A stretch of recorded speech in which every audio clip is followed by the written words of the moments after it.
বন্ধুরা সবাই গাড়িটি দেখবেন কেমন হয়েছে এবং কি রকম লোড নেবে অবশ্যই জানাবেন। আমাদের মিস্ত্রি সব চাকা টাট দিচ্ছে দেখেন আপনারা। জিআর গোল্ডের সব জাম্পার একবারে মান কোয়ালিটি এবং মোটর দেওয়া আছে ডাটাই মোটর। গাড়িটির মধ্যে এখন বডি তুলতেছি। আনুমানিক লোড নেবে 1000 কেজি এই গাড়িটি। পিক আপ গাড়ি যেরকম ডালা হবে সেই রকমই ডালা দিয়েছি আমরা। আমাদের ডালাটি ঝালাই হচ্ছে গাড়ির মধ্যে। তারপরে ব্যাটারি সিস্টেম এইরকম মাঝখান দিয়ে 3টা দিয়েছি, সামনে দিয়েছি ব্যাটারি 2টা এবং পিছনে দিয়েছি 3টা। আপনাদেরকে দেখাচ্ছি এখন।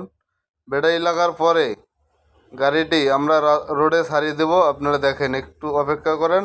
এই যে ব্যাটারি দিয়েছি 3টা পিছনে এবং সামনে 2টা। ড্রাইভার সাহেব আমাদের মধ্যে চলে আসছে। এই যে গাড়িটি এখন আমরা চালাইছি। গাড়িটি কেমন হয়েছে অবশ্যই জানাবেন বন্ধুরা।